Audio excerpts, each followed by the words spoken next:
नमस्ते दोस्तों, मैं प्रवीण मलिक अपने इस YouTube चैनल पर आपका स्वागत करता हूं। क्या आप 1 लाख से 2.25 करोड़ मनाना चाहते हैं? हाँ जी, आपने बिल्कुल ठीक सुना। तो बने रहिए मेरे साथ इस वीडियो पे। इस वीडियो में हम इंडेक्स फंड्स की चर्चा करेंगे। अगर आप बहुत जल्दी अमीर बनना चाहते हैं तो ये वीडियो आपके लिए कतई नहीं है। लेकिन अगर आप नियमित रूप से निवेश करके एक बड़ी पूंजी जमा करना चाहते हैं तो ये वीडियो आप ही के लिए है।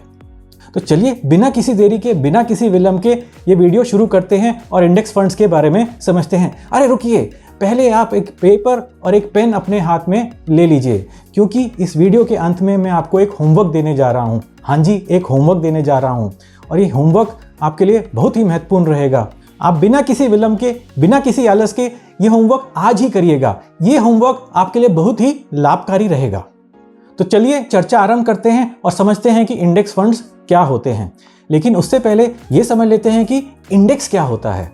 आपने ये तो सुना ही होगा कि सेंसेक्स होता है, निफ्टी 50 इंडेक्स होता है, निफ्टी मिड कैप इंडेक्स होता है और अन्य कई इंडिसेस होते हैं। तो ये सब क्या हैं? जब हम बोलते हैं कि निफ्टी आज 22,000 पॉइंट्स पर बंद हुआ तो इसका क्या मतलब है? तो इंडेक्स एक मिश्रण है जिसमें भारतीय बाजार की बड़ी बड़ी कंपनीज शामिल होती हैं। जैसे कि निफ्टी 50 कंपनीज से मिलकर बनाया गया है। अब इसका क्या मतलब है? तो चलिए इसको साधारण भाषा में समझने के लिए एक उदाहरण ले लेते हैं। मान लेते हैं कि आपको क्रिकेट की चयन कमेटी में शामिल कर लिया गया है और आपको 11 प्लेयर्स की चुनाव करना है जो जाके इंडिया के लिए वर्ल्ड कप में खेलेंगे। तो आप 11 खिलाड़ियों का चुनाव कैसे करेंगे? आप हर एक राज्य की टीम देखेंगे, हर एक राज्य में देखेंगे कि कौन कौन से खिलाड़ी खेल रहे हैं, उनमें से कौन से अच्छे बल्लेबाज हैं, उनमें से कौन से अच्छे गेंदबाज हैं, और आप उनमें से अपने 11 खिलाड़ियों का चुनाव करेंगे और वही 11 खिलाड़ी आगे जाके भारत को वर्ल्ड कप में रिप्रेजेंट करेंगे। तो आप बताइए, आप कौन से 11 प्लेयर का चुनाव करेंगे? नीचे कमेंट में, अरे नहीं, इसको कमेंट में मत लिखिएगा। ये चैनल क्रिकेट का चैनल नहीं है, ये चैनल निवेश का, इन्वेस्टमेंट का, ट्रेडिंग का चैनल है। और भी बहुत तरह के कमेंट आप लिख सकते हैं, पर ये क्रिकेट के बारे में कमेंट मत लिखिएगा। तो हम वापस आते हैं और समझते हैं कि 11 खिलाड़ियों में और इंडेक्स में क्या समानता है। भारत में सैकड़ों हजारों खिलाड़ी क्रिकेट खेलते हैं, बल्कि भारत के हर एक राज्य में आपको सैकड़ों हजारों क्रिकेटर्स मिल जाएंगे। तो उसमें से आप 11 प्लेयर्स का चुनाव करते हैं, जो 11 प्लेयर्स सबसे अच्छे प्लेयर्स हैं। इसी तरह से निफ्टी 50 में 50 वो कंपनियां हैं जो सबसे बड़ी कंपनीज हैं।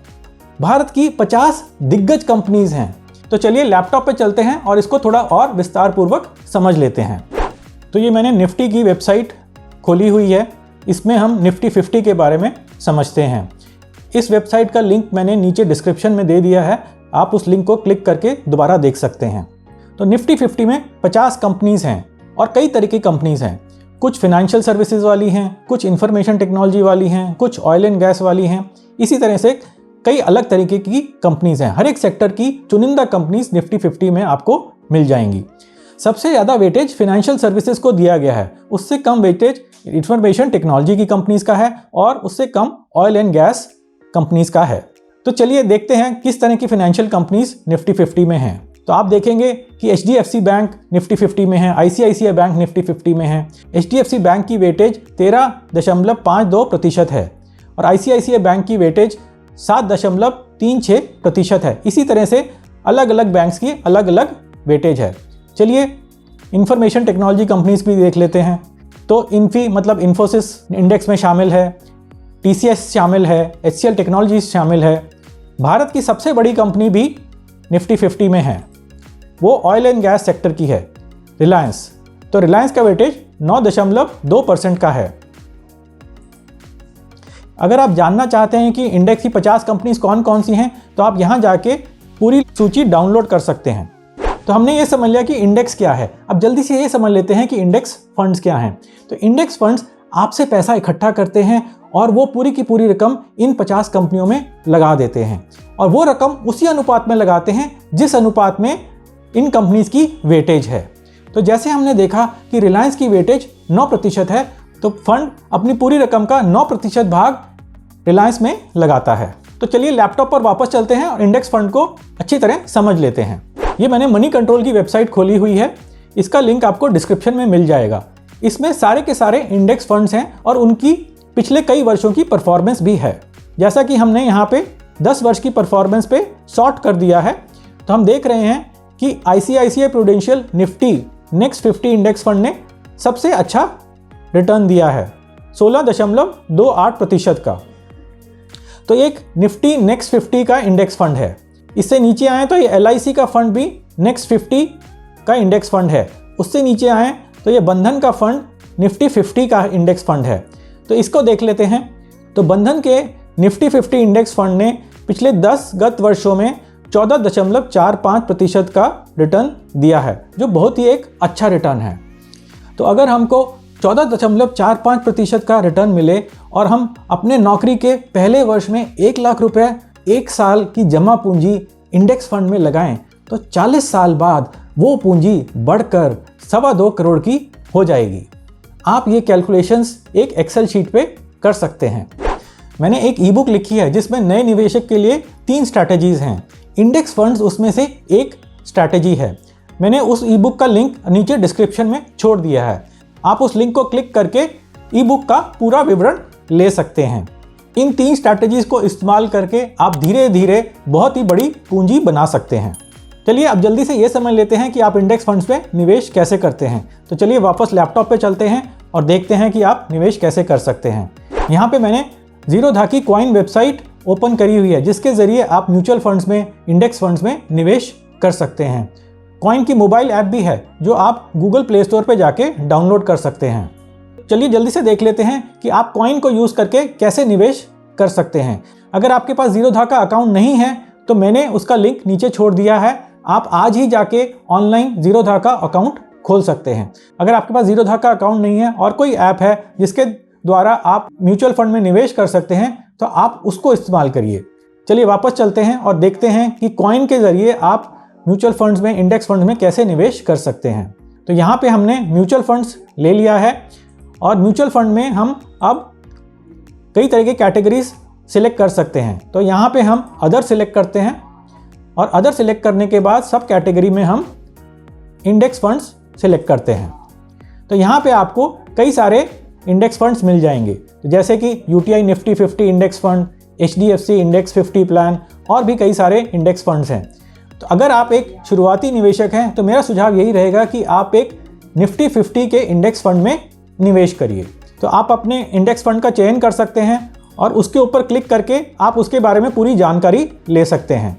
जानकारी लेने के बाद या तो आप उसको बाई कर सकते हैं या आप सिप मोड में भी निवेश कर सकते हैं। सिप मोड का मतलब है कि आप हर महीने या हर सप्ताह कुछ पैसा इंडेक्स फंड में डाल सकते हैं। मेरा सुझाव ये रहेगा कि आप ऐसे इंडेक्स फंड का चुनाव करिए जिसकी एक्सपेंस रेशियो सबसे कम हो। एक्सपेंस रेशियो का मतलब है जो फंड सबसे कम फीस लेता हो। तो ये कैसे पता लगेगा कि सबसे कम फीस लेने वाला कौन सा फंड है? एक्सपेंस रेशियो जानने के लिए आप हर एक फंड को ओपन करके देख सकते हैं। जैसे हमने UTI का इंडेक्स फंड ओपन कर लिया, HDFC का भी इंडेक्स फंड ओपन कर लेते हैं। अब हम यहाँ जाके देखते हैं तो हमको इन इंडेक्स फंड्स के बारे में विस्तार से जानकारी मिल जाएगी। यहाँ पे अगर हम देखें तो UTI के इंडेक्स फंड की एक्सपेंस रेशियो 0.21% है। अगर हम HDFC के इंडेक्स फंड को देखें तो इसकी एक्सपेंस रेशियो 0.2% है, जो UTI के इंडेक्स फंड से थोड़ी सी कम है। लेकिन यहाँ पे अगर आप देखें तो HDFC के इंडेक्स फंड में एक एग्जिट लोड है। अगर आप वापस जाएंगे तो UTI के इंडेक्स फंड में कोई एग्जिट लोड नहीं है। तो एग्जिट लोड का क्या मतलब होता है कि जब आप अपना पैसा वापस निकालने जाएंगे तो फंड आपको एक फीस चार्ज करेगा। अगर आप HDFC का इंडेक्स फंड लेते हैं तो फंड आपको 0.25% की फीस चार्ज करेगा।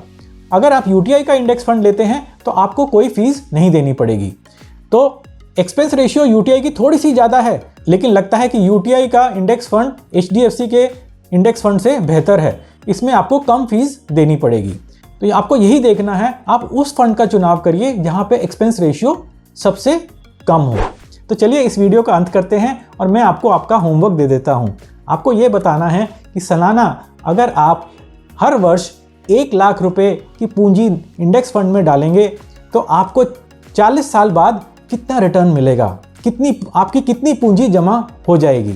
मतलब कि आपने 20 वर्ष में अपनी नौकरी शुरू करी और पहले वर्ष में आपने 1 लाख रुपए जमा कराया।